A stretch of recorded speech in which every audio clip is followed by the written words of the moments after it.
நாட்டில் நல்லவங்க ஒருத்தர் 2 பேர் இருக்கிறதுனால தாங்க மழையே பெய்யுது அப்படின்னு சொல்கிறது உண்டு. நல்லார் ஒருவர் உளரேல் அவர் பொருட்டு எல்லாருக்கும் பெய்யும் மழை. சில சமயம் ரொம்ப பேர் திடீர்னு நல்லவங்களா ஆகிடுவாங்க போல இருக்கு. அதனால தான் விடாமல் பேய் மழையாக கொட்டி தீர்த்துடுது. எல்லாரும் நல்லவங்களாகிட்டா உலகமே தாங்காது போல இருக்கே. அப்பப்போ ஒருத்தர் 2 பேர் நல்லவங்களாகணும். அப்போ தான் சீராக மழை பெய்யும். மாதத்துக்கு 3 பேர் நல்லவங்களானா மாதம் மும்மாரி பொழியும். இதெல்லாம் வேடிக்கை பேச்சு. இப்போ இதெல்லாம் ஒரு பக்கம் இருக்கட்டும். இப்போ விஷயத்துக்கு வருவோம். ஒரு கும்பலில் நல்லவன் யார் அப்படிங்கிறத எப்படி கண்டுபிடிக்கிறது? இதுக்கு ஒரு வேடிக்கை கதை உண்டு. என்னுடைய நண்பர் ஒருத்தருக்கு அவங்க பாட்டியம்மா சொன்ன கதையும் அது. அது என்ன கதைன்னா, ஒரு ஊரில் ஒரு சமயம் பலமான மழை பெய்ய ஆரம்பிச்சுட்டு தான். இடி மின்னல் ரொம்ப கடுமையாக இருந்திருக்குது. ஆரம்பித்த மழை வர வர கடுமையாக ஆகிட்டு இருக்குதே தவிர நிற்கிற பாடாக தெரியல. ஊர் ஜனங்கள்லாம் பார்த்தாங்க. இதுக்கு மேலேயும் வீட்டு உள்ளே இருந்தால் ஆபத்துங்கிறத புரிஞ்சுக்கிட்டாங்க. ஏன்னா வீடெல்லாம் இடிஞ்சு விழுந்துருமோங்கிற பயம். உடனே எல்லாரும் புறப்பட்டு ஊருக்கு பொதுவாக இருந்த ஒரு மண்டபத்தில் போய் தங்கிக்கிட்டாங்க. மின்னல் கடுமையாக இருந்தது. இடி எந்த நேரத்துலையும் விழலாம்ங்கிற நிலைமை. எப்போ விழலாம்னு பார்த்துக்கிட்டு இருக்குது. அந்த மண்டபத்தில் இருந்த ஜனங்கள் மனசுக்குள்ளே ஒரு பயம். நம்ம கூட்டத்தில் யாராவது ஒரு கெட்டவன் பாவம் பண்ணவன் இருந்தால் கூட இடி இந்த மண்டபத்தில் விழுந்துரும். அது எல்லாருக்கும் ஆபத்து அப்படின்னு நினச்சாங்க. சரி, இதுக்கு என்ன பண்ணலாம் அப்படின்னு யோசனை பண்ணாங்க. அந்த கூட்டத்தில் ஒரு பெரியவர் இருந்தார். அவர் ஒரு யோசனை சொன்னார். இதை பாருங்க, அதுக்கு ஒரு வழி இருக்குது. அதோ எதிர்த்தாப்பில் கொஞ்சம் தூரத்தில் ஒரு உயரமாக மரம் ஒன்று இருக்குது பாருங்கள். பொதுவாக இடி சுலபமாக விழறது அது மாதிரி உயரமான மரத்தில் தான். நம்ம கூட்டத்தில் இருக்கிறவங்க எல்லாரும் ஒவ்வொருத்தராக போய் அந்த மரத்தை தொட்டு விட்டு திரும்பி வந்துடணும். நம்மள பாவம் பண்ணவன் யாரோ அவன் அந்த மரத்தை தொடுற சமயத்தில் இடி விழுந்துடும். அவன் மட்டும் போயிடுவான்.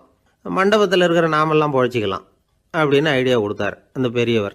இது நல்ல யோசனையாக பட்டது. எல்லாரும் ஒத்துக்கிட்டாங்க. ஒவ்வொருத்தராக போய் அந்த மரத்தை தொட்டு விட்டு திரும்பி வந்தாங்க. இடி எதுவும் விழலை. இன்னமும் பாவம் பண்ண ஆசாமி அதை போய் தொடலை போல இருக்கு அப்படின்னு நினச்சிக்கிட்டாங்க. ஒவ்வொருத்தராக போகிறாங்க. எல்லாரும் போய் தொட்டுவிட்டு வந்தாச்சு. இன்னும் ஒரே ஒரு ஆசாமி தான் பாக்கி. கடைசியாக இருந்த அந்த ஆள் பயந்துட்டான். இது வரைக்கும் இடி விழலைன்னா இப்போ என்ன அர்த்தம்? இப்போ நாம தான் பாக்கி, நாம தான் தப்பு பண்ண ஆள் போல இருக்கு அப்படின்னு நினச்சிட்டான். அதனால் துணிச்சலாக போய் தொடுறதுக்கு பயந்தான்.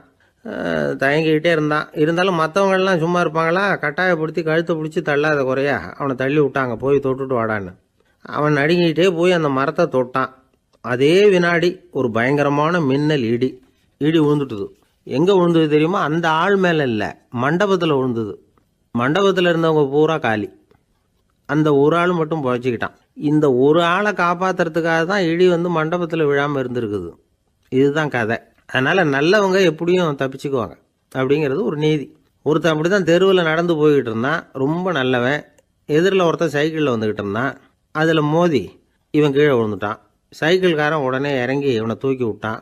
இவன் எழுந்திரிச்சு அவனை முறைச்சி பார்த்தான். அப்படி பார்க்காதீங்க சார், நீங்கள் ரொம்ப புண்ணியம் பண்ணியிருக்கீங்க, அதுதான் இப்போ சைக்கிளில் மோதிக்கிட்டீங்க அப்படின்றான்.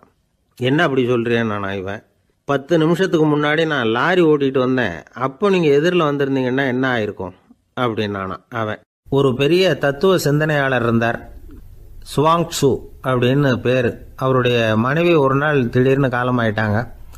ஐயோ பாவம், அவர் ரொம்ப வருத்தப்படுவார், போய் ஆறுதலாக 4 வார்த்தை பேசிவிட்டு வரலாம் அப்படின்னு நினச்சிக்கிட்டு நிறைய பேர் அவரை தேடிட்டு வந்தாங்களாம். வந்தவங்களுக்கு ஆச்சரியம். ஏன்னா இவர் வருத்தப்பட்டுக்கிட்டு இருப்பார் அப்படின்னு தானே எதிர்பார்த்தாங்க. அப்படி இல்லை, தாளம் போட்டுக்கிட்டு உட்காந்துருக்கிறார். தாளத்துக்கு தகுந்த மாதிரி பாட்டு வேற பாடிக்கிட்டு இருக்கிறார். என்ன மனுஷன் இவர், கொஞ்சம் கூட கவலை இல்லாமல் இப்படி இருக்கிறாரு அப்படின்னு நினச்சாங்க. ஒருத்தர் துணிஞ்சு அவர்கிட்ட கேட்டுவிட்டார், என்னங்க இது இப்படி அப்படின்னு. அதுக்கு அவர் என்ன சொன்னார் தெரியுமா? இதை பாருங்க, என்னுடைய மனைவி பிறக்கிறதுக்கு முன்னாடி அவளுக்கு உயிரும் கிடையாது, உடலும் கிடையாது. அதுக்கு பிறகு தான் உயிர் வந்தது, உடல் வந்தது, அந்த உருவம் வந்தது. இப்போ என்ன ஆச்சு? அந்த உருவமும் உயிரும் போயிட்டுது, அவ்வளவுதானே. வந்தது போயிட்டுது. இளவேனில் காலம், இலையுதிர் காலம், பனிக்காலம், இப்படி பருவங்கள் மாறி மாறி வருது இல்லையா? அது மாதிரி பிறப்பும் இறப்பும் மாறி மாறி வருது. இது இயற்கை. இதுக்காக அழுதா அது எப்படி அப்படின்னாராம்.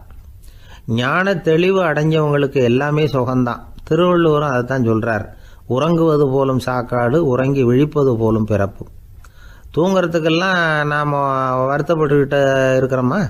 இன்றைக்கி தூங்க வேண்டியிருக்குதே, இன்னும் கொஞ்சம் நேரத்தில் நான் தூங்க வேண்டியிருக்கு அப்படின்னு சொல்லி யாராவது அழுதுகிட்டு இருப்பாங்களா? அதனால் இந்த உலக வாழ்க்கையினுடைய இயல்பை யதார்த்தத்தை நாம் தெளிவாக புரிஞ்சுக்கணும். அப்படி புரிஞ்சுக்கிட்டால் நாம் கவலை இல்லாமல் வாழ முடியும். ஒரு வயசான தாத்தா பாட்டி 60 வருஷத்துக்கு முன்னாடி அவங்களுக்கு கல்யாணம் ஆச்சு, ஒன்றாவே வாழ்ந்தாங்க, ஒன்றாவே இறந்து போனாங்க. இப்போ அவங்க 2 பேரும் சொர்க்கத்துக்கு போய் சேர்ந்தாங்க. அங்கே எல்லா வசதியும் இருந்தது. ஒரு பெரிய பங்களாவே இவங்களுக்கு ஒதுக்கி கொடுத்தாங்களாம். இதுக்கு எவ்வளவு வாடகைன்னு கேட்டார் தாத்தா. வாடகையெல்லாம் கிடையாது, இலவசம் அப்படின்னார் அங்கே இருந்தவர். அந்த வீட்டுக்கு பின்னாடி ஒரு பெரிய புல்வெளி இருந்தது. இதில் விளையாட ஏதாவது கட்டணம் உண்டான்னு கேட்டிருக்கார் தாத்தா. அதெல்லாம் ஒன்றும் கிடையாது, பணம்லாம் கட்ட வேண்டியதில்லை அப்படின்னார் அவர். பக்கத்தில் ஹோட்டல் மாதிரி ஒரு பெரிய கட்டடம், உள்ள சாப்பாட்டு மேஜைகள், அது மேலே விதவிதமான பலகாரங்கள். சாப்பாட்டுக்கெல்லாம் எவ்வளவு அப்படின்னு விசாரிச்சாராம் தாத்தா. அதுதான் சொன்னேனே, இங்கே எல்லாமே இலவசம்தான், எது வேணும்னாலும் சாப்பிட்லாம், எவ்வளவு வேணும்னாலும் சாப்பிட்லாம் அப்படின்னாராம். நீங்கள் சொல்கிறீங்க அப்படி, ஆனால் நான் சர்க்கரை சேர்த்துக்கக்கூடாது, உப்பு சேர்த்துக்கக்கூடாது, பாட்டி கையால் எப்பவும் பத்திய சாப்பாடு தான் அப்படின்னாராம் தாத்தா. இதை பாருங்கள், இங்கே உங்களுக்கு அந்த கவலையும் வேண்டியதில்லை. இங்கே நீங்கள் ஸ்வீட்டு சாப்பிட்லாம், காரம் சாப்பிட்லாம், உங்களுக்கு எந்த நோயும் வராது அப்படின்னாராம் அங்கே சொர்க்கத்தில் இருந்தவர். இதை கேட்ட உடனே அந்த தாத்தா பக்கத்தில் நின்ன பாட்டியை பார்த்து கத்தினாராம். அடி பாவி, எல்லாத்தையும் கெடுத்துட்டியே, நீ எனக்கு பத்திய சாப்பாடு போடாமல் கண்டதை திங்க விட்டுருந்தா 10 வருஷத்துக்கு முன்னாடியே நான் இங்கே சேர்ந்துருப்பேனே அப்படின்னாராம். ஒரு காட்டில் ஒரு முனிவர் இருந்தார். ஒரு நாள் அவரை தேடிட்டு 4 பேர் வந்தாங்க. சுவாமி, எங்களுக்கு ரொம்ப நாளாக ஒரு சந்தேகம்னாங்க. என்னன்னு கேட்டார். இந்த உலகத்தில் எவ்வளவோ காரியங்கள் நடக்குது, எது நியாயம் எது அநியாயம் அப்படின்னு புரிஞ்சிக்க முடியலன்னாங்க. அது யாராலையும் புரிஞ்சிக்க முடியாதுன்னார் முனிவர். வந்தவங்களுக்கு ஆச்சரியமாக போச்சு, ஒரு மாதிரியாக பார்த்தாங்க. இதை முனிவர் கவனிச்சார். சரி புறப்படுங்க என்னோடன்னார். எங்கன்னு கேட்டாங்க. இப்போ உங்கள் 4 பேரையும் ஒரு புஷ்பக விமானத்தில் அழைச்சிட்டு போகிறேன். இந்த உலகத்தில் சர்வசாதாரணமாக நடக்கக்கூடிய ஒரு காட்சியை உங்களுக்கு காட்ட போகிறேன். நீங்கள் பார்க்க போகிற அந்த காட்சி நியாயமா அநியாயமா அப்படிங்கிறத என்கிட்ட சொல்லணும். நீங்கள் சரியான பதில் சொன்னால் புஷ்பக விமானத்தில் தொடர்ந்து பிரயாணம் பண்ணலாம். தவறான பதில் சொன்னால் இந்த புஷ்பக விமானம் உங்களை கீழே தள்ளி விட்டுரும் அப்படின்னார். 4 பேருக்கும் பயந்தான். இருந்தாலும் முனிவர் கூப்பிடுறாரு அப்படின்னு சொல்லி புறப்பட்டாங்க. அவங்க எல்லாரும் புறப்பட்டு ஒரு காட்டு வழியாக போய்கிட்டு இருக்கிறாங்க புஷ்பக விமானத்தில். அங்கே நடக்கிற ஒரு காட்சியை காட்டுறார் முனிவர். அதோ அங்கே பாருங்கன்னார். அந்த விமானத்தில் இருந்தபடியே எல்லாரும் கீழே குனிஞ்சு பார்க்குறாங்க. அங்கே ஒரு தாய் புலி அப்போ தான் குட்டி போட்டிருக்கு. குட்டிகளை ஈன்ற உடனே பசிக்கு இறை தேடி அந்த பக்கமாக வருது. அதே நேரம் ஒரு தாய் மான், அதுவும் அப்போ தான் குட்டி போட்டிருக்கு. அதுவும் இதே மாதிரி குட்டிகளை ஈன்ற உடனே பசிக்கு இறை தேடி அந்த பக்கமாக வருது. இப்போ அந்த புலி அந்த மானை அடித்து போட்டுவிடுது. அதுவும் சாப்பிடுது, குட்டிகளுக்கும் கொடுக்குது. இப்போ அந்த புலிக்குட்டிகள் முகத்தில் மகிழ்ச்சி, தாயை இழந்த அந்த மான் குட்டிகள் முகத்தில் துக்கம். இப்போ அந்த முனிவர் 4 பேர்கிட்டையும் கேட்குறார், நீங்கள் இங்கே பார்த்தீங்களே, இதில் எது நியாயம் எது அநியாயம்? ஒவ்வொருத்தராக சொல்லுங்கள். உங்கள் பதில் சரியில்லைன்னா இந்த விமானம் உங்களை கீழே தள்ளி விட்டுரும், சொல்லுங்கள் பார்க்கலாம்னார். முதல்ல ஒருத்தன் சொன்னான், அந்த புலி செஞ்சது சரிதாங்க, அது பசிக்கு அதுதான் ஆகாரம், தன்னுடைய பசிக்கு தானே இறை தேடிக்கிட்டுது, அதில் என்ன தப்பு, அவ்வளவுதான், அதனால் புலி செஞ்சது நியாயம்தான் அப்படின்னா. அவ்வளவுதான், அந்த விமானம் அவனை அப்படியே கீழே தள்ளி விட்டுட்டுது. அதனால் அவன் கொடுத்த பதில் சரியில்லை அப்படிங்கிறது புரிஞ்சு போச்சு. இப்போ 2வது ஆள் சொன்னான், புலி செஞ்சது பாவம், அந்த தாய்மான் என்ன தப்பு பண்ணிச்சு, இப்போ அந்த குட்டிகளுக்கு யார் ஆதரவு, அதனால் புலி செஞ்சது அநியாயம் அப்படின்னா. அவ்வளவுதான், அவனையும் கீழே தள்ளி விட்டுடுது அந்த விமானம். இந்த பதிலும் சரியில்லை அப்படின்னு ஆயிட்டுது. இப்போ 3வது ஆள் வந்தான். முதல்ல 2 பேர் கீழே விழுந்ததை பார்த்துக்கிட்டு இருந்தான். அதனால் அவன் சொன்னான், ரெண்டுமே நியாயந்தாங்க, புலி இறை தேடினதும் இயற்கை, அதுக்கு மான் இறையானதும் இயற்கை, அதனால் இதில் ஒன்றும் தப்பு இல்லைன்னா. அவ்வளவுதான், அவனையும் அந்த விமானம் கீழே பிடிச்சி தள்ளி விட்டுது. இப்போ 4வது ஆள் வந்தான். முனிவர் கேட்டார், நீயாவது சொல்லுப்பா, இந்த செயலில் எது நியாயம்னார். அவன் தெளிவாக பதில் சொன்னான். அதாவது என்ன சொன்னான்னா, எனக்கு தெரியல அப்படின்னா. அவனை விமானம் கீழே தள்ளலை, சௌரியமாக அழைச்சிட்டு போட்டுது. இவனும் பிரயாணம் சௌக்கியமாக பண்ணானான். ஆக இதுதான் சரியான பதிலுங்கிறத முனிவர் உணர்த்தினார். இந்த கதையிலிருந்து நாம் புரிஞ்சுக்க வேண்டியது என்னென்னா, இந்த உலகத்தில் எவ்வளவோ காரியங்கள் நடக்குது. அதெல்லாம் ஏன் அப்படி நடக்குதுங்கிறதுக்கு எப்பேற்பட்ட பண்டிதராலும் பதில் சொல்ல முடியாது. தெரியாததை தெரியாதுன்னு ஒத்துக்கிட்டா வாழ்க்கை பிரயாணம் சுகமாக இருக்கும். அதனால் தேவையில்லாத விஷயங்களை புரிஞ்சுக்கிறதுக்கு நேரத்தை செலவு பண்ணிகிட்டு இருக்கக்கூடாது. வாழ்க்கையை குழப்பிக்கக்கூடாது. வாழ்க்கைக்கு தேவையானது என்னவோ அதை மட்டும் புரிஞ்சுக்கிட்டா போதும். இந்த காலத்து ஆள் ஒருத்தன் ஒரு பெரியவரை தேடி வந்தான். ஐயா, ஒரு சந்தேகம்னா. என்ன உன்னுடைய சந்தேகம்னார். பகுத்தறிவுன்னா என்ன, விதின்னா என்ன அப்படின்னு கேட்டான். இதுக்கு அவர், இப்போ உன்னுடைய வலது காலை தூக்குன்னார். தூக்கினான். சரி, இப்போ உன்னுடைய வலது காலை கீழே இறக்காம உன்னுடைய இடது காலையும் தூக்குன்னார். தூக்கினான். பொத்துன்னு கீழே விழுந்துட்டான். பெரியவர் சொன்னார், உன்னால் ஒரு காலை தூக்க முடிஞ்சுது, அதுதான் பகுத்தறிவு. 2 கால்களையும் ஒரே சமயத்தில் தூக்குனா அடிபடும், அப்படிங்கிறது தான் விதி அப்படின்னு விளக்கம் கொடுத்தார். இவன் தன்னுடைய விதியை நொந்துக்கிட்டே இடுப்பை பிடிச்சிக்கிட்டு அங்கேருந்து நடந்து போயிட்டானான். ஒரு ஊரில் ஒரு பெரியவர் இருந்தார். ஒரு நாள் அவரை தேடி ஒருத்தர் வந்தார். ஐயா, நான் கடவுளை பரிபூர்ணமாக நம்புகிறேன் அப்படின்னார். சரி, அந்த நம்பிக்கை உனக்கு எப்படி வந்ததுன்னு கேட்டார் இவர். அவர் சொல்ல ஆரம்பித்தார். ஐயா, எனக்கு கல்யாணம் ஆகி 10 வருஷம் ஆச்சு. ஆனாலும் குழந்தை பாக்கியம் இல்லை. அதுக்கு என்ன காரணமாக இருக்கும்னு நான் யோசனை பண்ணிகிட்டு இருந்தப்போ நண்பர் ஒருத்தர் ஒரு ஆலோசனை சொன்னார். உனக்கு மதப்பற்று இல்லை, எந்த கடவுளையுமே நம்ப மாட்டேங்கிற, அதுதான் காரணம். கடவுளை நம்பு, உனக்கு குழந்தை பாக்கியம் கிடைக்கும் அப்படின்னார். அவர் அப்படி சொன்னாரே தவிர எனக்கு சந்தேகம்தான். இருந்தாலும் அவர் சொன்னபடியும் நடந்து தான் பார்ப்போமே அப்படின்னு முடிவு பண்ணேன். கடவுளை நம்ப ஆரம்பித்தேன். அந்த வருஷமே அழகான ஆண் குழந்தை பிறந்தது. எல்லாம் இறைவன் அருள் அப்படின்னார். இவர் இப்படி சொன்னதை கேட்டதும் அந்த பெரியவர் சொன்னார், நீ சொல்கிறதெல்லாம் சரிதான். இருந்தாலும் இந்த காலத்தில் எந்த ஒரு காரியமாக இருந்தாலும் அதை சோதனை செஞ்சு பார்த்துட்டு தான் ஒரு முடிவுக்கு வந்து சேர முடியும். அறிவுபூர்வமான முடிவு அதுவாக தான் இருக்கும். அறிவியல் சோதனைகள் அப்படித்தான். ஒரு குறிப்பிட்ட விஷயத்தை பற்றி எத்தனை தடவை சோதனை பண்ணாலும் ஒரே முடிவு தான் கிடைக்கணும். அதுதான் சரியாக இருக்கும். அதனால் இப்போ மறுபடியும் ஒரு சோதனைன்னார். என்ன செய்யணும் அப்படின்னு கேட்டார் இவர். கடவுள்கிட்ட ஒரு பெண் குழந்தை வேணும்னு கேளு. முதல்ல ஆண் குழந்தையை கொடுத்தது மாதிரியே இப்போ ஒரு பெண் குழந்தையையும் கொடுக்குறாரா பார்க்கலாம் அப்படின்னார். சரின்னு சொல்லி இவர் அதே மாதிரி முயற்சி பண்ணினார். அதுக்கப்புறம் அவர் இந்த பெரியவர்கிட்ட வரவே இல்லை. கொஞ்ச காலம் கழித்து இவரே அவரை தேடிக்கிட்டு போய் கதவை தட்டினார். அவர் கதவை திறந்தார். என்ன ஆச்சு, கடவுள் கண் திறந்தாரா அப்படின்னு கேட்டார். அவர், அந்த சமாச்சாரம்லாம் நமக்கு வேணாம் சார். முதல் தடவை அது ஏதோ தற்செயலாக ஏற்பட்ட ஒரு சாதகம். இப்போ நீங்கள் 2வது தடவை சொன்ன பிறகு தினமும் கடவுளை வேண்டிக்கிட்டு தான் இருக்கிறேன், ஒன்றும் நடக்கலை அப்படின்னார் ரொம்ப விரக்தியாக. ஒரே ஒரு தோல்வியில் உங்கள் நம்பிக்கையெல்லாம் பறந்து போயிடுது பார்த்தீங்களா அப்படின்னார் அந்த பெரியவர். எல்லாம் நல்ல விதமாக நடக்கிற வரைக்கும் நம்பிக்கை, எதிர்பார்த்தது தோல்வியில் முடிஞ்சுட்டுதுன்னா அவநம்பிக்கை. மற்றவர்கள் பேரில் வைக்கிற நம்பிக்கை எந்த நேரத்திலையும் விவகாரமாகி விடக்கூடிய சாத்தியம் உண்டு. நாம் நம்பிக்கை வைக்க வேண்டியது நம்மகிட்ட தான். நமக்குள்ளே இருக்கிறார் கடவுள். எனவே நம்ம பேரில் நாம் வைக்கிற நம்பிக்கை தான் உண்மையான கடவுள் பக்தி. நிபந்தனையற்ற நம்பிக்கையாக அது இருக்கணும். எல்லாம் நல்லபடியாக நடந்துக்கிட்டு இருந்தால் எந்த முட்டாளுக்கும் நம்பிக்கை வரத்தான் செய்யும் அப்படிங்கிறது ஒரு பெரியவர் கருத்து. தியானத்தின் மூலமாக தான் உனக்குள்ள ஆழமாக தோண்டுனா உன்னுடைய அடி ஆழத்தில் நம்பிக்கை வந்து அப்படி ஊற்றெடுக்கும், அதை பார்க்க முடியும் அப்படிங்கிறது பெரியவர்கள் சிந்தனை.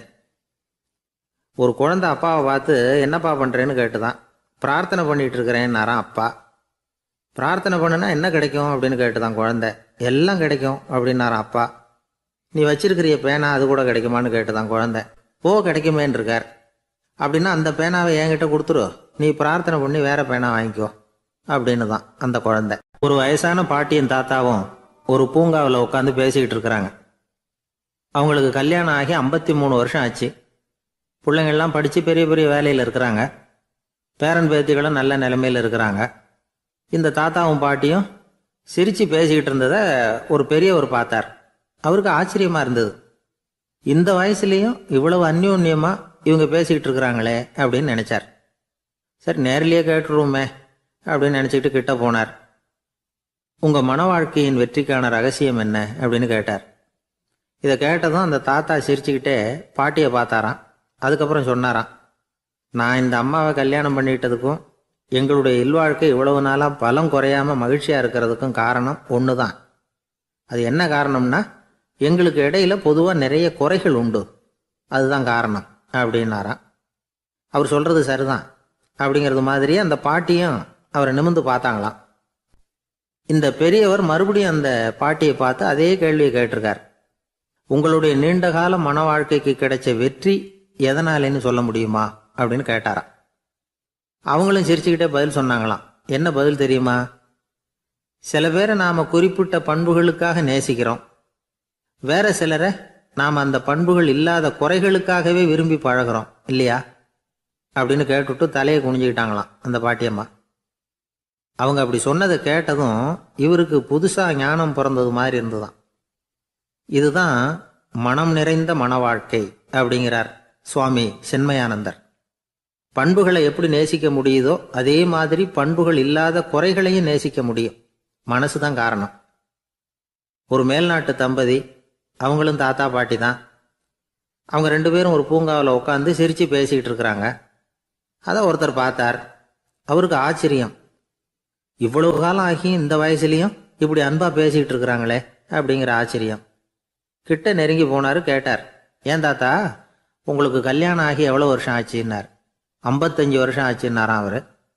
இன்னமும் இவ்வளவு சந்தோஷமா இருக்கிறீங்களே, அதுக்கு என்ன காரணம்னு கேட்டிருக்கார். அதுக்கு என்ன காரணம்னா, இதுவரைக்கும் எங்களுக்குள்ள சண்டையே வந்ததில்லை அப்படின்னாராம்.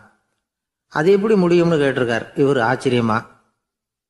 அந்த தாத்தா சொல்ல ஆரம்பிச்சாராம், பாருப்பா, எங்களுக்கு கல்யாணம் ஆன புதுசில் நானும் என்னுடைய மனைவியும் ஒரு குதிரை மேலே ஏறி ஒரு காட்டு வழியாக போய்கிட்டு இருந்தோம். கொஞ்சம் தூரம் போனதும் அந்த குதிரை எடக்கு பண்ணிச்சு.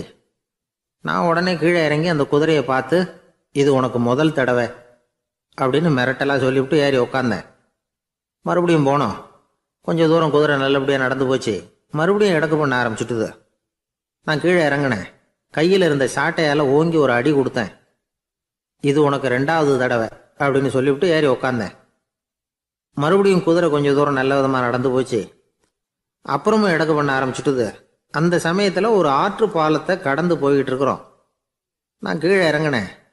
என்னுடைய மனைவியையும் கீழே இறங்க சொன்னேன். அந்த குதிரையை பிடிச்சி அப்படியே ஆற்றுல தள்ளி விட்டுட்டேன். தள்ளி விட்டுட்டு, இது உனக்கு கடைசி தடவை அப்படின்னு சொன்னேன். அதை பார்த்ததும் என் மனைவி பதறி போயிட்டாங்க. போய், ஐயோ பாவம், என்ன இப்படி பண்ணிவிட்டீங்க, உங்களுக்கு மனசில் கொஞ்சம் கூட இறக்கமே இல்லையா அப்படின்னாங்க. நான் மெதுவாக இவங்க பக்கம் திரும்பி, இது உனக்கு முதல் தடவை அப்படின்னேன். அவ்வளவுதான். அன்னையிலேருந்து இன்னைய வரைக்கும் ஒரு நாள் கூட எங்களுக்குள்ள சண்டையே வந்ததில்லை அப்படின்னு விளக்கம் கொடுத்தார் அந்த தாத்தா. கடற்கரை ஓரமா ஒரு பெரியவர் கையால மணலை கீறிக்கிட்டே உட்காந்துருக்கிறார். என்னத்தையும் தேடிட்டு இருக்கிறது மாதிரி தெரிஞ்சது. மெதுவா கிட்டத்துல போய், என்னத்தை தேடிட்டு இருக்கிறீங்க அப்படின்னு கேட்டோம். அவரு சாவகாசமா நிமிந்து பார்த்து, நிம்மதியை தேடிட்டு இருக்கிறேன்னார். நாங்க ஒரு மாதிரி ஆயிட்டோம். இருந்தாலும் சமாளிச்சுக்கிட்டு, சார், மணல்ல கிழிஞ்சல் தான் கிடைக்கும், நிம்மதி கிடைக்காது அப்படின்னோம். சரி, இன்னைக்கு வசமா நம்ம கிட்ட ஒரு ஆள் மாட்டிக்கிட்டார் அப்படின்னு நினைச்சு அவர் பக்கமா போய் உட்காந்துக்கிட்டு கதை சொல்ல ஆரம்பிச்சிட்டோம். ஒரு பெரிய மன்னர் இருந்தார். அவருக்கு எல்லா வசதியும் இருந்தது. இருந்தாலும் ஒரே ஒரு குறை. அது என்னன்னா, நிம்மதி இல்லைங்கிற குறை. அரண்மனையில தினமும் கலை நிகழ்ச்சி, நாட்டியம் எல்லாம் நடந்துகிட்டு தான் இருந்தது. இருந்தாலும் நிம்மதி இல்லை. சரி, நிம்மதி எங்க கிடைக்கும் அப்படின்னு தேட ஆரம்பிச்சார். உடனே அதுக்கான முயற்சிகள்ல தீவிரமா இறங்கினார். நாட்டில் உள்ள தத்துவ மேதைகளை எல்லாம் கூப்பிட்டுட்டு வர சொன்னார். எல்லாரும் சேர்ந்தாங்க. அவங்கள பார்த்து, நிம்மதி எங்க இருக்குது அப்படின்னு விசாரிச்சார். அவங்களுக்கு அது தெரிஞ்சா ஏன் இப்படி ராஜா முன்னாடி நின்றுட்டு இருக்க போறாங்க? ராஜாவோட கேள்விக்கு ஒவ்வொருத்தரும் ஒவ்வொரு மாதிரி விளக்கம் கொடுக்க ஆரம்பிச்சிட்டாங்க. எந்த பதிலும் ராஜாவுக்கு திருப்தி அளிக்கக்கூடிய அளவுக்கு இல்லை. சரி, போயிட்டு வாங்கன்னு சொல்லி அவங்களெல்லாம் அனுப்பி வச்சுட்டார். ஒரு நாள் அவர் மாளிகையில உப்பருகையில நின்றுட்டு இருக்கிறார். அந்த சமயத்துல தெருவில் ஒரு பிச்சைக்காரன் ரொம்ப உல்லாசமா பாட்டு பாடிக்கிட்டே போயிட்டு இருக்கிறான். குரல்ல ஒரு சந்தோஷம், நடையில ஒரு மிடுக்கு. அவங்ககிட்ட கொஞ்சம் கூட கவலை இருக்கிறதா தெரியல. உடனே ராஜா அதை பார்த்தார். ஏவலாளிகளை கைதட்டி கூப்பிட்டார். உடனே ஓடி போய் அந்த பிச்சைக்காரனை இங்க அழைச்சிட்டு வாங்கன்னு உத்தரவு போட்டார். இவங்க உடனே ஓடி போய் அவனை கூப்பிட்டாங்க. அரண்மனைக்கு வாழ்ந்தாங்க. அவன் வரல. அரண்மனைக்குள்ள அடி எடுத்து வைக்க மாட்டேன்னு சொல்லிவிட்டான். ராஜா கிட்ட விஷயத்தை சொன்னாங்க. அவருக்கு ரொம்ப ஆச்சரியம், இப்படி ஒரு ஆள் இருக்கிறானா அப்படின்னு. சரி, அவன் என்னதான் சொல்றான் அப்படின்னு விசாரிச்சார். இவங்க மறுபடியும் தெருவுக்கு போய் கேட்டாங்க. என்ன பார்க்கணும்னா, ராஜா விருப்பப்பட்டாருன்னா அவரை வேணும்னா இங்க வர சொல்லுங்க அப்படின்னு சொல்லிவிட்டான். அதை ராஜா கிட்ட சொன்னாங்க. அவருக்கு கோபம் வரல. இவ்வளவு சுதந்திர உணர்வோடு இருக்கிறவன் சாதாரண ஆளா இருக்க முடியாது அப்படின்னு நினைச்சார். உடனே கிடுகிடுன்னு இறங்கி தெருவுக்கு வந்தார். பிச்சைக்காரங்கிட்ட போனார். நீ கவலைப்படாம சந்தோஷமா பாடிட்டு போறியே, அது எப்படி முடியுது உன்னால அப்படின்னு கேட்டார். ஏன் அப்படி கேக்குறீங்கன்னு அவன், அதுக்கு இல்ல, எனக்கு அரண்மனையில எவ்வளவோ சுகபோகங்கள்லாம் இருக்கு, இருந்தாலும் நிம்மதி இல்ல. இது ஏன்னு எனக்கு தெரியல. இந்த தேசத்துல உள்ள அறிஞர்களை எல்லாம் கூப்பிட்டு கேட்டு பார்த்துட்டேன், அவங்களுக்கும் தெரியல. உன்னை கேட்டா தெரியும்னு நினைச்சேன், அதனாலதான் சந்திக்கிறதுக்கு ஆசைப்பட்டேன். ஆனா நீ வரமாட்டேன்னுட்டியே அப்படின்னார். பிச்சைக்காரன் கடகடன்னு சிரிக்க ஆரம்பிச்சுட்டான். மகிழ்ச்சிக்கும் உங்களுக்கும் தடையா இருக்கிறது இந்த மாளிகை தான். இதை விட்டுட்டு வெளியில வந்துட்டா நிம்மதி தேடிட்டு வந்துரும்னா. நான் அரசன், எனக்குன்னு கடமைகள் இருக்கு, அதையெல்லாம் விட்டுட்டு எப்படி வர முடியும்னார் ராஜா. ரெண்டும் ஒரே நேரத்துல கிடைக்கணுங்கிறது முடியாத காரியம். உங்க சுகபோகத்துக்கு விலையாதான் உங்க நிம்மதியை கொடுத்துக்கிட்டு இருக்கிறீங்க. என்ன பாருங்க, என்கிட்ட எதுவும் இல்லை, அதனால எதுவும் போயிடுமோங்கிற பயமும் இல்ல, நிம்மதியா இருக்கிறேன் அப்படின்னா அவன். ராஜா உடனே சந்தோஷப்பட்டு தன்னுடைய மேலங்கியை எடுத்து அவனுக்கு பரிசா கொடுத்தாராம். அவன் சிரிச்சுக்கிட்டே அதை வாங்க மாட்டேன்னு விட்டானான். இதை நீங்க எனக்கு கொடுக்கறதுனால எந்த பயனும் இல்லை, அதே நேரத்துல அதை வாங்கிட்டேன்னா அடுத்த வினாடியிலிருந்து அதை எப்படி காப்பாத்துறதுங்கிற கவலை எனக்கு வந்து சேர்ந்துடும், அப்புறம் தூக்கம் வராது, நிம்மதி போயிடும் அப்படின்னானா. சொல்லிவிட்டு அவன் பாட்டுக்கு சந்தோஷமா பாடிக்கிட்டே போயிட்டான். நிம்மதி எங்க இருக்குங்கிறதையும் ராஜா தெரிஞ்சுக்கிட்டார். அந்த இடத்துக்கு தன்னால போக முடியாதுங்கிறதையும் அவர் புரிஞ்சுக்கிட்டார். இப்படி இந்த கதைய அந்த கடற்கரையில மணலை கீறிக்கிட்டே உட்கார்ந்துருந்தார அந்த பெரியவர்கிட்ட சொல்லி முடிச்சோம். அவர் முகத்துல ஒரு தெளிவு தெரிஞ்சது. எங்களை நிமிர்ந்து பார்த்தார். ரொம்ப நன்றிங்க, இப்ப எனக்கு தெரிஞ்சு போச்சு, நிம்மதி வேணும்னா அதுக்கு என்ன பண்ணணும்னு இப்ப நல்லா புரிஞ்சுக்கிட்டேன் அப்படின்னார். என்ன புரிஞ்சுக்கிட்டீங்கன்னு கேட்டோம். இனிமே இந்த பக்கம் வந்தா உங்க கண்ணுல படாத இடமா பார்த்து உட்காரணும்னு புரிஞ்சுக்கிட்டேன் அப்படின்னார். ஒரு ஊர்ல ஒரு ஆள் இருந்தான், தையல் கடை வச்சிருந்தான். அவங்கிட்ட ஒருத்தன் ஒரு சட்டை துணி எடுத்து கொடுத்து தைக்க சொல்லியிருந்தான். வர்ற சனிக்கிழமை வா, வந்து வாங்கிட்டு போ அப்படின்னு அவன் சொல்லியிருந்தான். அதே மாதிரி இவன் வந்தான். அவன் தச்சு வச்சிருந்த சட்டையை கொடுத்தான். இவன் வாங்கி அங்கேயே போட்டு பார்த்தான். கை நீளம் ஒண்ணுக்கு ஒண்ணு வித்தியாசமா இருந்தது. வலது கை இடது பக்கத்தை விட நீளம் குறைச்சலா இருந்தது. அவன் முணுமுணுக்க ஆரம்பிச்சுட்டான், என்ன இது இப்படி தைச்சுட்டியேன்னு. இதுக்கு அவன் சொன்னான், ஐயையோ இதுக்காகவா சங்கடப்படுறீங்க, வலது கையை மட்டும் கொஞ்சம் உள்ள இழுத்தாப்புல வச்சுக்கிட்டீங்கன்னா சரியா போகுது, மற்றபடி அந்த சட்டையில உள்ள கலை அம்சத்தை கவனிங்க, எவ்வளவு அற்புதமா தச்சிருக்கேன் பாருங்க, ஒரு சின்ன குறைய இப்படிலாம் பொருட்படுத்த வேண்டியதில்லை, நான் சொன்னது மாதிரி கையை கொஞ்சம் உள்ள இழுத்தது மாதிரி வச்சுக்கிட்டு நடந்து போங்க, ஜோரா இருக்கும் அப்படின்னா. அவனும் யோசிச்சு பார்த்தான். சரியான யோசனையா தான் தோணுச்சு. கொஞ்சம் முயற்சி பண்ணி வலது கையை கொஞ்சம் உள்ள இழுத்து சட்டை சரியா இருக்கிறது மாதிரி பண்ணிட்டான். இப்போ மறுபடியும் ஒரு பிரச்சனை. வலது கையை உள்ள இழுத்த மாதிரி அப்படியே வச்சுக்கிட்டதும் முதுகு பக்கம் கொஞ்சம் துணி தளர்த்தியா தொங்குறது மாதிரி தெரிஞ்சது. என்ன இது, முதுகு பக்கம் துணி குவிஞ்சுட்டுதே, தொங்குதே அப்படின்னா மறுபடியும், அடடா இதுக்காகவா கவலைப்படுறீங்க, உடம்ப அதுக்கு தகுந்த மாதிரி கொஞ்சம் வளைச்சிக்கிட்டா சரியா போடுது, இதுக்காக அந்த அழகான தையலை பிரிச்சு அதுல உள்ள கலை அம்சத்தை கெடுக்கிறதுக்கு என் மனசு இடம் தரல, எவ்வளவுக்கு தளர்த்தியா இருக்கோ அவ்வளவுக்கு கொஞ்சம் உடம்ப வளைச்சி அப்படி குனிஞ்சது மாதிரி போங்க போதும் அப்படின்னா. அதுவும் நல்ல யோசனையா தான் பட்டுது இவனுக்கு. சரின்னு சொல்லிவிட்டு புறப்பட்டான். தெருவில் இறங்கினான். கையை கொஞ்சம் உள்ள இழுத்தான், உடம்ப கொஞ்சம் முன்னால வளைச்சான், சட்டைக்கு தகுந்த மாதிரி உடம்ப பண்ணிக்கிட்டான், மெதுவா நடந்து போறான். இப்போ எதிரில் இன்னொருத்தன் வரான். இவனை பாக்குறான், இவன் போட்டிருக்கிற சட்டையை பாக்குறான். ஆஹா அற்புதம்ங்கிறான். சும்மா சொல்லக்கூடாது, ரொம்ப நல்லா இருக்கு, நிச்சயமா இது இந்த ஊர் மேல தெருவில் இருக்கிற ஒருத்தன் இருக்கானே அவன் தைச்சதா தான் இருக்கணும் அப்படின்னா. இதை கேட்டதான் அவனுக்கு ஆச்சரியம். எப்படி அவ்வளவு கரெக்டா கண்டுபிடிச்சிங்க அப்படின்னு கேட்டிருக்கான். இதுக்கு அந்த வழிபோகன்னு சொன்னானா, அவன் ரொம்ப கெட்டிக்காரன், உங்களை மாதிரி உடம்பும் கையும் வளைஞ்சு போன ஒரு ஆசாமிக்கு அவனை தவிர வேற யாராலேயும் இவ்வளவு பொருத்தமான ஒரு சட்டையை தைக்க முடியாது அப்படின்னானா. பாருங்க, அவனுக்காக இவன் அனுசரிக்க போய் இவனோட நிலைமை எப்படி ஆயிடுது பாருங்க. இதே மாதிரிதான் சில சடங்குகளும் சம்பிரதாயங்களும் நம்மளை கோமாளி ஆக்கி விட்டுரும். எதுவா இருந்தாலும் அதுல அறிவுபூர்வமான அணுகுமுறை அவசியம். ஒரு நர்ஸ் அவசரமா ஓடி டாக்டர் கிட்ட சொல்லிச்சான், டாக்டர் ஒரு தப்பு நடந்து போச்சு, 10ஆம் நம்பர் பெட்ல இருக்கிற பேஷண்ட்டுக்கு காலில் ஆபரேஷன் பண்றதுக்கு பதிலாக கையில் ஆபரேஷன் பண்ணி விட்டீங்க, கை ஆபரேஷன் பண்ணிக்க வேண்டிய ஆள் 7ஆம் நம்பர் பெட்ல இருக்கார் அப்படின்னு தான்.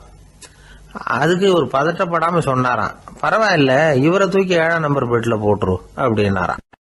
தான் மட்டும் வாழ்ந்தா போதும் அப்படின்னு நினைக்கிறவங்க உண்டு, தானும் வாழணும் அடுத்தவங்களும் வாழணும் அப்படின்னு நினைக்கிறவங்களும் உண்டு.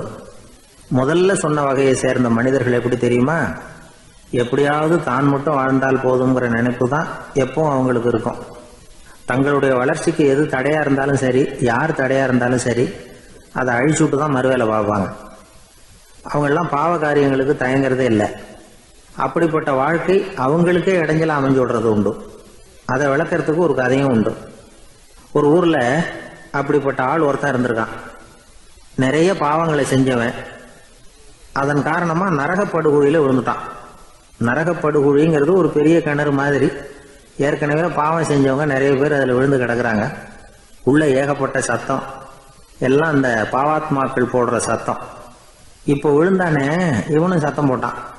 இவன் போடுற சத்தம் கொஞ்சம் அதிகமாக கேட்டுது. இந்த கிணத்துக்கு பக்கத்தில் புத்தர் உட்கார்ந்துருக்கிறார். அவர் காதில் இவன் போடுற சத்தம் விழுந்தது. உடனே அந்த கிணத்தடிக்கு போனார், குனிஞ்சு பார்த்தார். சாமி என்னை காப்பாத்துங்க அப்படின்னு கத்தனான் இவன். புத்தர் அவனை கொஞ்சம் கவனிச்சு பார்த்தார். மனித சமுதாயத்துக்கு அவன் என்னென்ன கெடுதல் பண்ணியிருக்கிறாங்கிற விவரமெல்லாம் அவர் மனக்கண்ணில் தெரிஞ்சது. அவருக்கு எல்லாம் புரிஞ்சு போச்சு. இருந்தாலும் அவனை காப்பாத்துறதுக்கு ஏதாவது வழி உண்டா அப்படின்னு யோசிச்சார். அவன் தன்னுடைய வாழ்நாளில் ஏதாவது நல்லது செஞ்சிருக்கானா அப்படின்னு பார்த்தார். ஒரே ஒரு சமயம் அவன் தன்னுடைய காலடியில மிதிபட இருந்த சிலந்தியை மிதிக்காமல் தாண்டி போயிருக்கிறான். இந்த ஒரு காரியத்துக்காக அவனை கரையேற்ற முடியுமா அப்படின்னு நினைச்சார். அவ்வளவுதான். உடனே அவர் கையில ஒரு சிலந்தி வந்து உட்கார்ந்துதான். அதுகிட்ட இருந்து நூல் இழை வெளிவர ஆரம்பிச்சது. அந்த நூல் இழை கிணற்று ஆழம் வரைக்கும் அப்படியே நீண்டுகிட்டே போச்சான். புத்தர் பார்த்தார். இந்த நூலை பிடிச்சிக்கிட்டு மேலே ஏறி வா அப்படின்னார். என்னங்க சொல்றீங்க, இந்த சிலந்தி நூல் என்ன தாங்குமான்னு கத்தினான். எல்லாம் தாங்கும், அதை பிடிச்சிக்கிட்டு ஏறி வா அப்படின்னார்.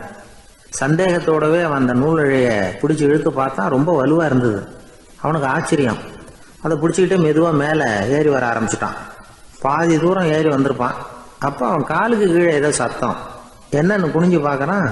கீழே கிடந்தவங்க சில பேரும் அந்த நூலை பிடிச்சி மேலே வந்துக்கிட்டு இருக்கிறாங்க. இவனுக்கு கோபம் வந்துட்டுது. தன்னுடைய இடுப்புல வச்சிருந்த கத்தியை எடுத்து தன்னுடைய காலுக்கு கீழே நூல் இழையை அப்படியே வெட்டி விட்டுட்டான். இனிமே நாம மட்டும்தான் மேலே ஏறி வந்துடணும் அப்படின்னு நினைச்சுக்கிட்டான். ஆனா நடந்தது என்ன தெரியுமா? மொத்த நூல் இழையும் அப்படியே அருந்து கீழே விழுந்துட்டுது. அவனும் பொத்துன்னு கீழே விழுந்துட்டான். மறுபடியும் கத்த ஆரம்பிச்சுட்டான். ஏற்கனவே அவன் செஞ்சிருந்த ஒரு சிறு கருணை அந்த நூல் இழைக்கு உறுதியை கொடுத்தது. இப்போ அவன் செஞ்ச பாவம் அந்த நூல் இழைய வலுவிழக்க செஞ்சுட்டுது. அடுத்தவங்களும் வாழணுங்கிற எண்ணம் அவனுக்கு இருந்திருந்தா இப்போ அவனும் கரையேறி வந்திருப்பான், மற்றவங்களும் சௌக்கியமா வந்து சேர்ந்திருப்பாங்க. அதனால நாமும் வாழணும் அடுத்தவங்களும் வாழணும் அப்படின்னு நினைக்கிறவன் வாழ்க்கையில சீக்கிரம் முன்னுக்கு வந்துடுவான். ஒருத்தன் ஒரு டாக்டர் கிட்ட போனான், மருந்து வாங்கினான். வாங்கி கொண்டாந்து பேசாம வச்சுட்டான், சாப்பிடல. அப்புறம் எதுக்காகப்பா போய் அவர்கிட்ட மருந்து வாங்கினேன் அப்படின்னு கேட்டாங்க. டாக்டர் வாழணும் இல்லையா, அதனாலதான் அப்படின்னா.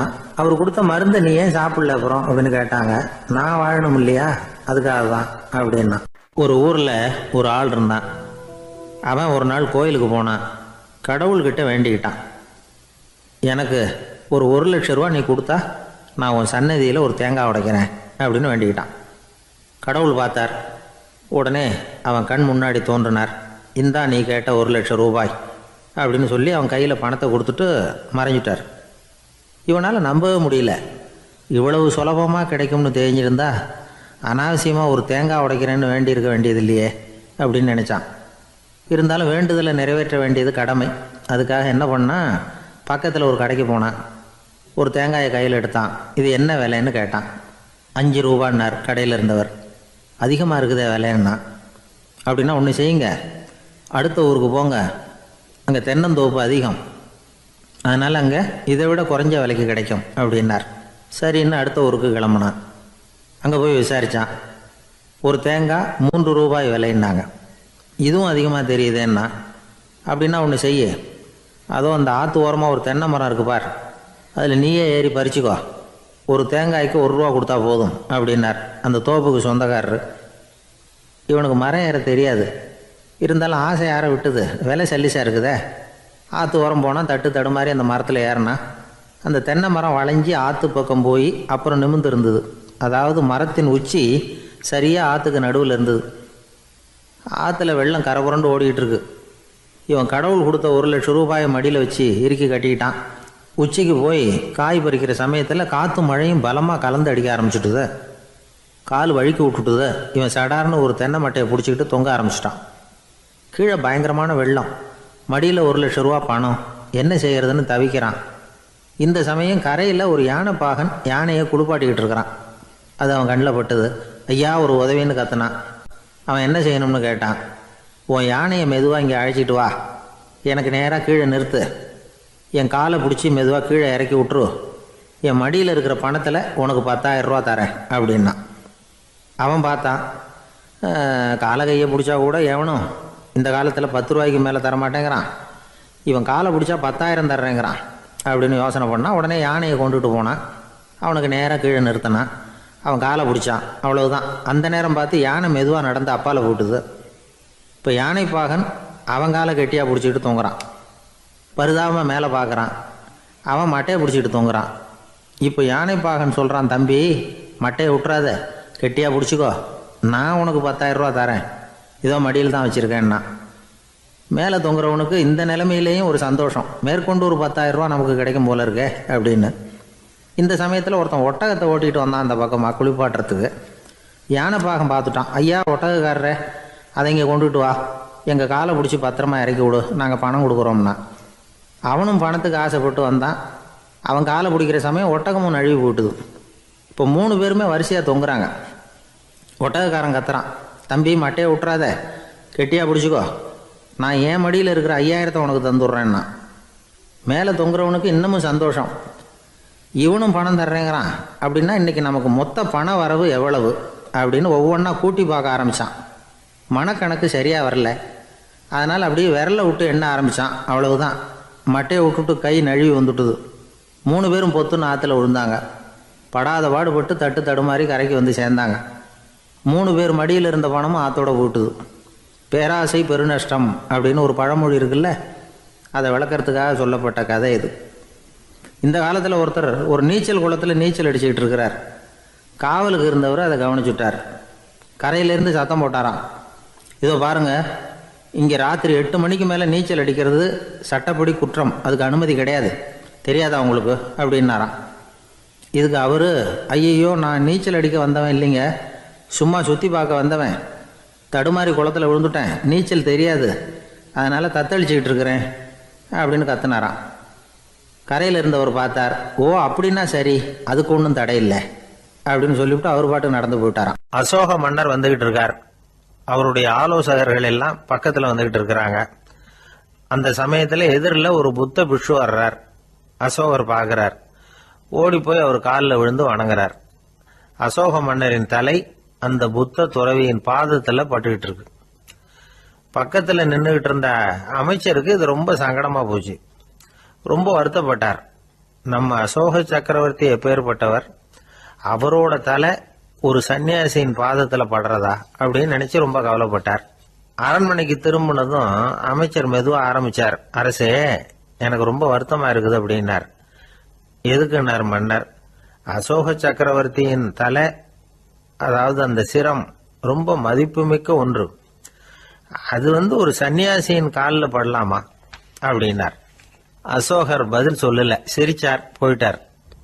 அதுக்கப்புறம் ஒரு சரியான சந்தர்ப்பத்துக்காக காத்துக்கிட்டு இருந்தார். ஒரு நாள் அமைச்சரை கூப்பிட்டார். எனக்கு 3 தலைகள் வேணும் அப்படின்னார். சொல்லுங்க, கொண்டுகிட்டு வரேன் அப்படின்னார் அமைச்சர். அசோகர் சொன்னார், முதல்ல எனக்கு தேவையானது ஒரு ஆட்டின் தலை, 2வது ஒரு புலியின் தலை, 3வது ஒரு மனிதனின் தலை. இதுதான் அசோகர் கேட்டது. எங்க இருந்தாலும் கொண்டு வாங்கன்னார். அமைச்சர் புறப்பட்டார். ஆட்டுத்தலை புலித்தலை கிடைச்சிட்டுது. அப்புறமா ஒரு சுடுகாட்டுக்கு போய் ஒரு மனித தலையும் சேகரம் பண்ணிட்டு ராஜா கிட்ட வந்துட்டார். அரசே, உங்கள் ஆணைப்படி 3 தலைகளையும் கொண்டு வந்திருக்கிறேன்னார். அசோகர் பார்த்தார். ரொம்ப நல்லது, இப்ப இது 3ஐயும் எடுத்துக்கிட்டு போய் சந்தையில வித்துட்டு வாங்க அப்படின்னார். அமைச்சர் அதுகளை எடுத்துக்கிட்டு சந்தைக்கு போனார். முதல்ல ஆட்டுத்தலை நல்ல விலைக்கு வித்து போச்சு. நல்ல விலை கொடுத்து வாங்கிட்டு போட்டாங்க. அடுத்தபடியா புலி தலைய ஒருத்தர் வாங்கிட்டார். அதை பாடம் பண்ணி வீட்டில் மாட்டி வைக்கலாமே அப்படின்னு நினைச்சு அதையும் வாங்கிட்டு போட்டார். மனித தலையை மட்டும் வாங்கறதுக்கு யாரும் முன் வரல. எல்லாரும் அதை பார்த்துட்டு விலகி போக ஆரம்பிச்சாங்க. அமைச்சர் திரும்பி வந்தார். அரசே, இந்த தலையை மட்டும் யாரும் வாங்க மாட்டேங்கிறாங்க அப்படின்னார். சரி, பரவாயில்ல, இதை இலவசமாவே எனாமாவே யாருக்கிட்டையாவது கொடுத்துட்டு வந்துருங்க அப்படின்னார். அமைச்சர் மறுபடியும் சந்தைக்கு போனார். இதை இலவசமா தரேன், இதை வாங்கிக்கோங்க அப்படின்னார். அப்பவும் அதை யாரும் வாங்கிக்கிறதுக்கு தயாரா இல்லை. மறுபடியும் திரும்பி வந்து மன்னர்கிட்ட விவரத்தை சொன்னார். இப்போ மன்னர் சொல்றார், அமைச்சரே, உயிர் இருக்கிற வரைக்கும் தான் இந்த தலைக்கு மதிப்பு. ஜீவன் போனதுக்கு அப்புறம் அதோட மதிப்பும் போயிடுது. அதனால மதிப்பு இருக்கும் பொழுதே பெரியவர்கள் பாதம் பணிந்து அந்த புனிதத்தை பெற்றுக்கொள்ளணும் அப்படின்னார். பணிவுங்கிறது வேற, அடிமைத்தனம்ங்கிறது வேற. பெரியவர்களை பணிவது நமக்கு பெருமை தரக்கூடிய விஷயம். இதை மனசுல வச்சுக்கிட்டு எப்போ காலில் விழணும், எப்போ காலில் விழக்கூடாது அப்படிங்கிறத முடிவு பண்ணிக்கணும். ஒரு சாதாரண ஆள் நடந்து வந்துகிட்டு இருந்தார். எதிரில் வந்த ஒரு பெரிய மனுஷன் ஓடி போய் அவர் காலில் விழுந்து தன்னுடைய தலையை அவர் பாதத்தில் கொண்டு போய் வச்சார். கொஞ்ச நேரம் கழிச்சு எழுந்திரிச்சு வந்துட்டார். வந்த பிறகு இவரை கேட்டேன், ஏன் திடீர்னு ஓடி போய் அந்த ஆளு காலில் விழுந்தீங்க அப்படின்னு. அவர் போட்டிருக்கிறது என்னோட காணாம போன செருப்பான்னு கண்டுபிடிக்கிறதுக்காக அப்படி விழுந்தேன் அப்படின்னார். ஒரு ஊர்ல ஒரு பெரியவர் இருந்தார். அவர் ஒரு குரு. அவர் தொடர்ந்து தியான கூட்டங்கள் நடத்துவார். அந்த கூட்டத்தில் கலந்துக்கிறதுக்காக பல ஊர்கள்ல இருந்து சீடர்கள் நிறைய பேர் வருவாங்க போவாங்க. ஒரு நாள் அங்கே கூட்டம் நடந்துகிட்டு இருக்குது. அந்த சமயத்தில் சீடர்களில் ஒருத்தன் என்னத்தையே திருடி விட்டான். மற்ற சீடர்கள் அதை கவனிச்சுட்டாங்க. இவன் ஆப்பிட்டுக்கிட்டான். கூட்டம் முடிஞ்ச பிற்பாடு இவன் திருடின விஷயத்த அந்த பெரியவர்கிட்ட போய் சொன்னாங்களாம். அவர் கவனத்துக்கு கொண்டுகிட்டு போனாங்க. ஆனால் அவர் இதை காதிலே போட்டுக்கல, கண்டுக்கவே இல்லை. போய் சொன்ன சீடர்களுக்கெல்லாம் ஏமாத்தமாக போயிட்டுது. என்ன இது, இவ்வளவு தூரம் நாம் கண்டுபிடிச்சி போய் சொல்கிறோம், அவர் கண்டுக்கவே மாட்டேங்கிறாரே அப்படின்னு ஒரு மாதிரி ஆயிட்டாங்க. இருந்தாலும் அதை பற்றி ஒன்றுமே சொல்லிக்கல, பேசாமல் இருந்துட்டாங்க. கொஞ்ச நாள் ஆச்சு. அதே ஆள் மறுபடியும் ஒரு திருட்டில் மாட்டிக்கிட்டான். சீடர்கள் மறுபடியும் அந்த குரு கிட்ட விஷயத்த சொன்னாங்க. அவர் அப்பவும் வழக்கம் போல சும்மாவே இருந்துட்டார். இவர் இப்படி இருக்கிறத பார்த்ததும் அந்த சீடர்களுக்கு கோபம் வந்துட்டுது. உடனே அந்த சீடர்கள்லாம் ஒன்று கூடி பேசினாங்களாம். எல்லாருமா சேர்ந்து ஒரு விண்ணப்பம் தயார் பண்ணாங்க. அதை குருநாதர்கிட்ட கொண்டுட்டு போய் கொடுத்தாங்க.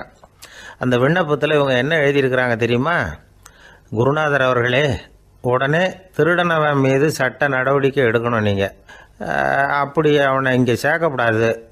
நீங்கள் சேர்த்தீங்கன்னா நாங்கள் இங்கே இருக்கிறத பற்றி யோசிக்க ஆரம்பிச்சிருவோம். அவனை இந்த மடத்தை விட்டே துரத்தி பண்ணணும். நீங்கள் அவனை வெளியில் அனுப்புங்க, இல்லைன்னா நாங்கள் அத்தனை பேரும் வெளியில் போயிடுறோம். இப்படி தான் அந்த விண்ணப்பத்தில் எழுதியிருக்கிறாங்க. குரு அந்த விண்ணப்பத்தை வாங்கி படித்து பார்த்தார். அதுக்கப்புறம் அதை எழுதின அத்தனை பேரையும் கூப்பிட்டாரு. எல்லாரும் இப்படி வாங்கன்னாரு. வந்தாங்க. இப்படி என் எதிரில் உட்காருங்கன்னார். உட்காந்தாங்க. அப்புறம் சொன்னார், இதை பாருப்பா, நீங்கள் எல்லாரும் புத்திசாலிகள். உங்களுக்கு எது நல்லது எது கெட்டதுங்கிறது நல்லா தெரியும்.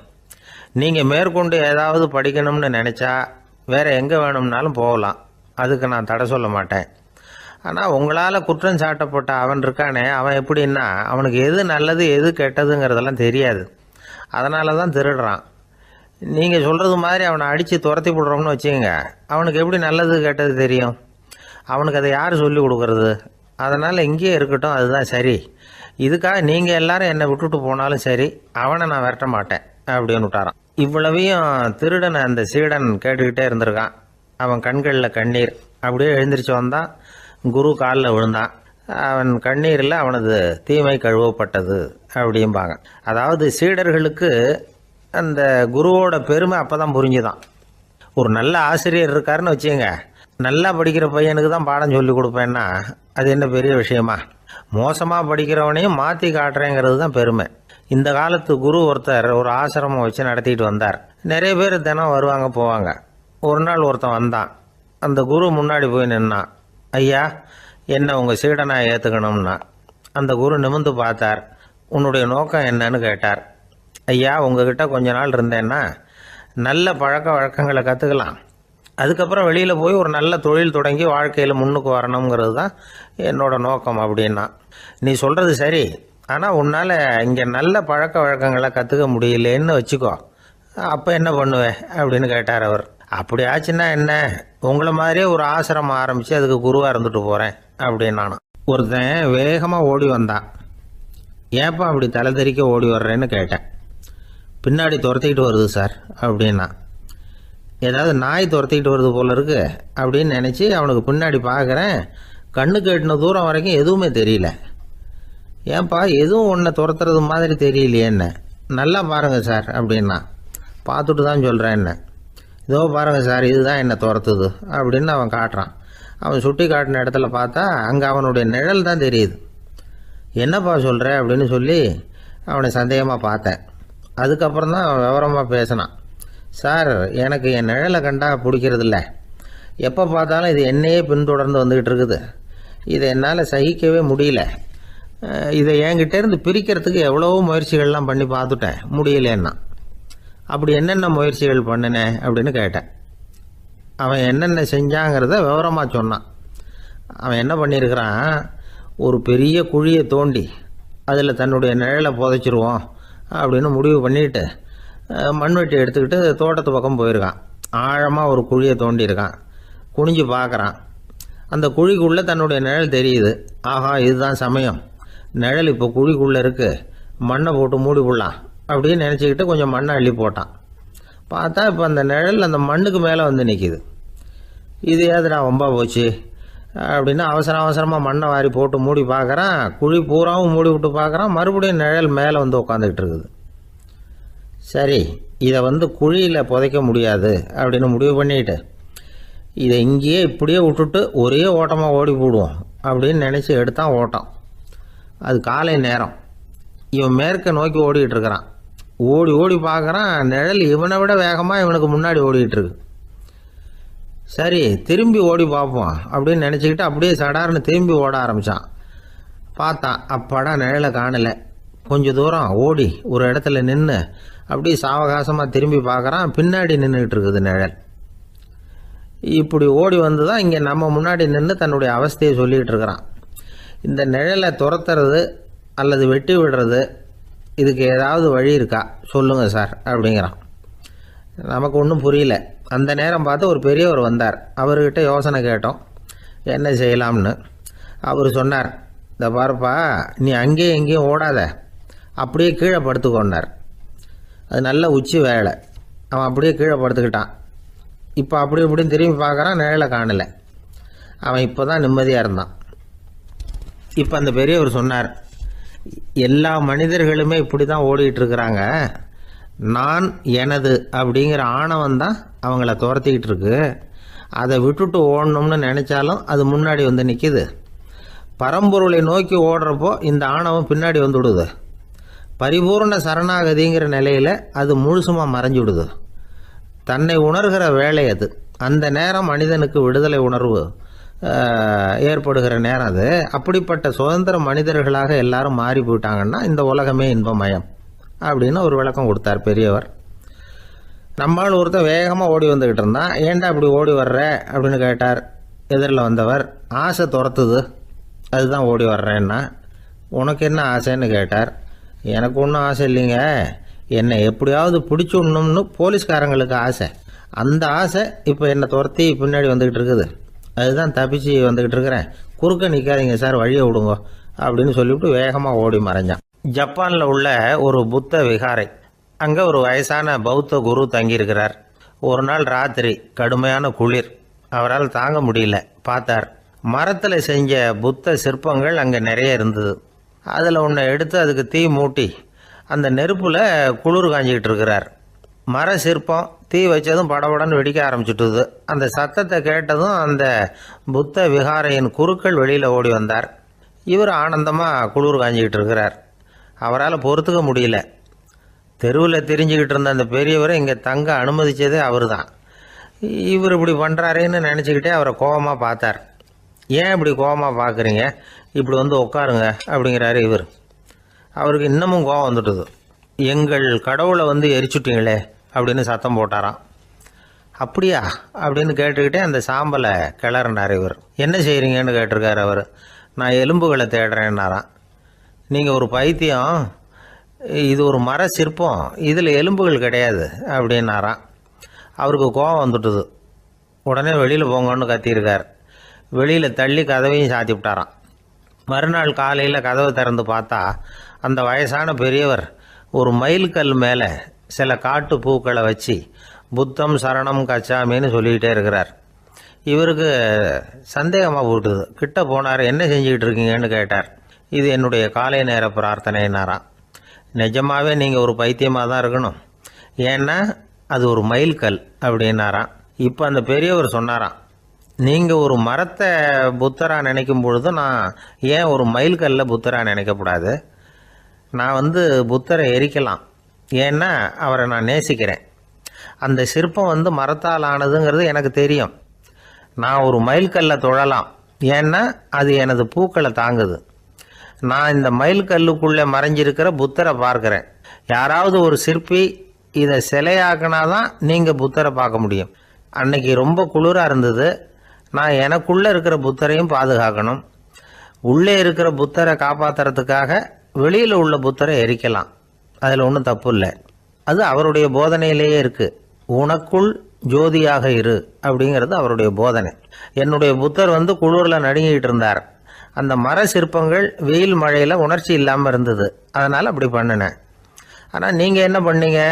நான் ஒரு மர புத்தரை எரிச்சதுக்காக உயிருள்ள புத்தரை வெளியில் தள்ளி கதவை சாத்தினீங்க அப்படின்னாராம் அந்த பெரியவர். உண்மையான பக்திங்கிறது இதுதான். அதாவது உனக்குள் ஜோதியாக இரு அப்படின்னு புத்தர் சொன்னார் இல்லையா, அது மாதிரி தனக்குள் ஜோதியாக இருக்கிற இந்த காலத்து ஆசாமிகள் நிறைய பேர் உண்டு. எப்பவும் போதையிலேயே இருக்கிறவங்க. ஒரு நாள் நடு ராத்திரி ஒரு மது கடையில் ஒரு ஆள் அங்குள்ள சிப்பந்திகள் கிட்ட கேட்டுக்கிட்டு இருக்கிறான். மறுபடியும் இந்த கடை எப்போ திறப்பாங்கன்னு கேட்டானா. நாளைக்கு காலையில் 8 மணிக்கு திறப்பாங்க அப்படின்னு நானும் அங்கே இருந்த ஆள். அவன் திருப்பி திருப்பி அதையே கேட்டுக்கிட்டு இருக்கான். இவனுக்கு பதில் சொல்லி சொல்லி அழுத்து போச்சு. அதான் சொல்கிறேன் ஐயா, நாளைக்கு காலையில் வா அப்படின்னாங்களாம்.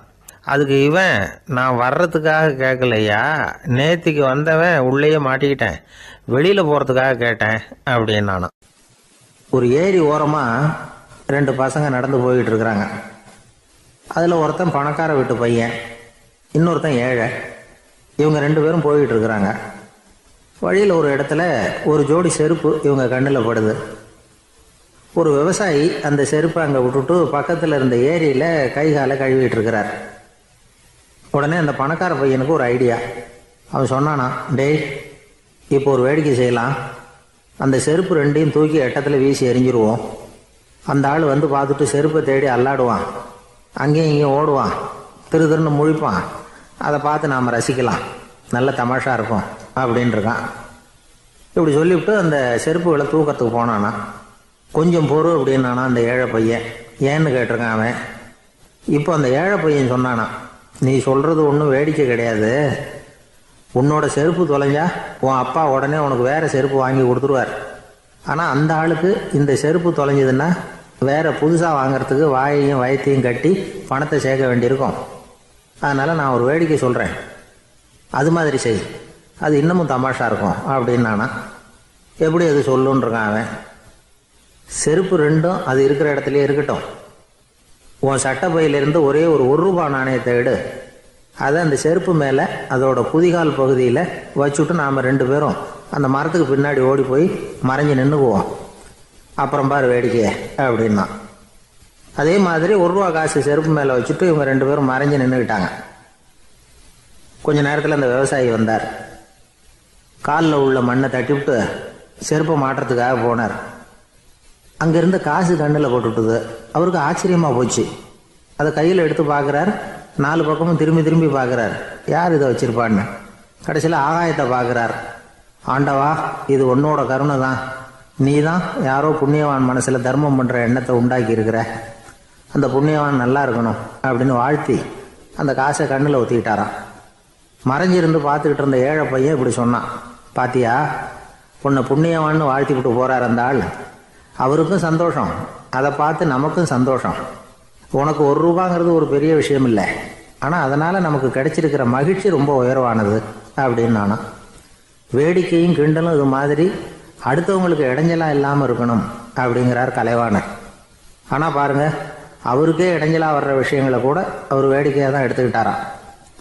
ஒரு தடவை ஒருத்தர் கலைவாணர்கிட்ட வந்து, ஐயா என் குழந்தை செத்து போச்சு அப்படின்னு சொல்லி அழுதாராம்.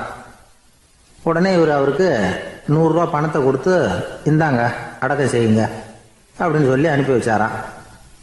1 வருஷம் கழிச்சு மறுபடியும் அதே ஆள் வந்திருக்கார். இவர் மறந்துருப்பாருங்கிற நினைப்புல, அண்ணே என் குழந்தை இறந்து போச்சுண்ணே அப்படின்னாராம். இவர் மறுபடியும் 100 ரூபா கொடுத்து ஆறுதல் சொல்லி அனுப்பி வச்சாராம். 7-8 மாசம் கழிச்சு மறுபடியும் அதே ஆள் வந்திருக்கார். அவர் வாயை திறக்கிறதுக்கு முன்னாடியே இவர் 100 ரூபாய் அவர் கையில வச்சு, போன 2 தடவை தான் குழந்தை செத்து போச்சு, இந்த தடவையாவது அதை சாகாம காப்பாத்தி விடு அப்படின்னு சொல்லி அனுப்பி வச்சாராம். அதுக்கப்புறம் அந்த ஆள் வர்றதே இல்லையா. எனக்கு தெரிஞ்ச ஒருத்தர் இருக்கார். அவர் ஒரு பெரிய காவல்துறை அதிகாரி, ரொம்ப கண்டிப்பானவர். அவரை கண்டாவே எல்லாரும் பயப்படுவாங்க. அப்படிப்பட்டவர் வீட்டுக்கு போனால் அப்படியே அடியோட மாறிடுவார். அங்கே போய் பார்த்தீங்கன்னா குழந்தைகளோட குழந்தையா அவர் விளையாடிக்கிட்டு இருப்பார். அலுவலக சமயத்தில் பார்த்தீங்கன்னா குதிரை முதுகில் அவர் உட்காந்துருப்பார். வீட்டில் பார்த்தீங்கன்னா அவர் முதுகில் குழந்தை உட்காந்துருக்கும். அவர் குதிரை மாதிரி போயிட்டு இருப்பார். இது எப்படிங்க முடியுது உங்களால் அப்படின்னு கேட்டாங்க. அது ஒன்றுமில்ல, இங்கே வீட்டுக்கு வந்த உடனே என்னோட மனசை தனியாக எடுத்து வச்சிருவேன் அப்படின்னார். அது என்னங்க உங்கள் சட்டப்பயிலியாக இருக்குது மனசு, அது தனியாக எடுத்து வைக்கிறதுக்கு அப்படின்னு கேட்டாங்க. அப்படி இல்லைங்க, இது ஒரு பயிற்சி, மனப்பயிற்சி, அவ்வளவுதான் அப்படின்னார். இப்படி சமயம் பார்த்து மனசை தனியாக வச்சுவிட தெரிஞ்சவங்க வாழ்க்கையில் எப்பவும் உற்சாகமாக இருப்பாங்க அப்படிங்கிறது பெரியவங்க கருத்து. ஒரு டாக்டர் ஆஸ்பத்திரியில் இருக்கிற வரைக்கும் டாக்டராக இருக்கலாம். அவர் மனைவிகிட்டையும் அவர் டாக்டராக இருக்க வேண்டிய அவசியம் இல்லை. ஒரு வக்கீல் வந்து கோர்ட்டில் இருக்கிற வரைக்கும் வக்கீலாக இருக்கலாம். வீட்டுக்கு வந்ததுக்கு அப்புறமும் வக்கீலாக இருக்க வேண்டிய அவசியம் கிடையாது. வீட்டில் வந்து குழந்தைகள்கிட்ட விளையாடும் பொழுதும் அதுகள்கிட்ட ஃபீஸு கேட்டுக்கிட்டு இருக்கக்கூடாது. நாம் எப்படி இருக்கணும்னு பெரியவங்க சொல்கிறாங்கன்னா, மனசோட சேரக்கூடாதான். அப்படி சேராமல் வாழ்க்கையை கவனிக்கணுமா. மனசை அப்படியே தனியாக எடுத்து பக்கத்தில் வச்சுடணும். அப்படின்னா அதை அப்படியே தூக்கி எறிஞ்சுடு அப்படின்னு அர்த்தம் இல்லை. ஏன்னா மனசுங்கிறது நமக்கு உபயோகப்படக்கூடிய ஒன்று தான். எப்போ எப்போ அது தேவையோ அப்பப்போ எடுத்து உபயோகப்படுத்திக்கணும். தேவைப்படுறப்போ எடுத்து கண்ணாடியை மாட்டிக்கிறோம்ல, படிக்கும் பொழுது கண்ணாடி தேவைப்படுது, எடுத்து மாட்டிக்கிறோம் இல்லையா. அது மாதிரி கணக்கு போடுறதுக்கு மனசு தேவை. கடைக்கு போய் ஒரு பொருள் வாங்குகிறோம், காசு கொடுக்குறோம், மீதி சில்லறை சரியாக இருக்கா அப்படின்னு எண்ணி பார்த்து வாங்க வேண்டியிருக்கு. அந்த சமயத்தில் மனசை எடுத்து தனியாக வச்சுட்டேன் அப்படின்னு சொல்லிட்டு இருக்கக்கூடாது. பரீட்சைக்கு படிக்க வேண்டியிருக்குது, படித்ததையெல்லாம் அப்படியே நினைவில் வச்சுக்க வேண்டியிருக்கு. அந்த சமயத்தில் மனசை தூக்கி எறிஞ்சுட்டேன் சார் அப்படின்னு சொல்லிட்டு இருக்கக்கூடாது. அப்படி சொன்னால் பரீட்சை நம்மளை தூக்கி எறிஞ்சிடும். அதனால் தேவைப்படுறப்போ மனசை உபயோகப்படுத்தணும், தேவையில்லாதப்போ அதை தனியாக ஓய்வு எடுத்துக்க விட்டுடணும். இப்படி நாம் பழக்கப்படுத்திக்கிட்டா வாழ்க்கைங்கிறது நமக்கு புதுசாக தெரியுமா. மனசுக்கும் ஒரு சக்தி கிடைக்கும். எந்திரங்களுக்கு ஓய்வு கொடுக்குற மாதிரி மனசுக்கும் ஓய்வு கொடுக்கணும், இல்லைன்னா அது களைச்சி போயிடும். குழந்தைகள் மனசை சுமந்துக்கிட்டு இருக்கிறது இல்லை. இது முதியவர்கள் குழந்தைகள்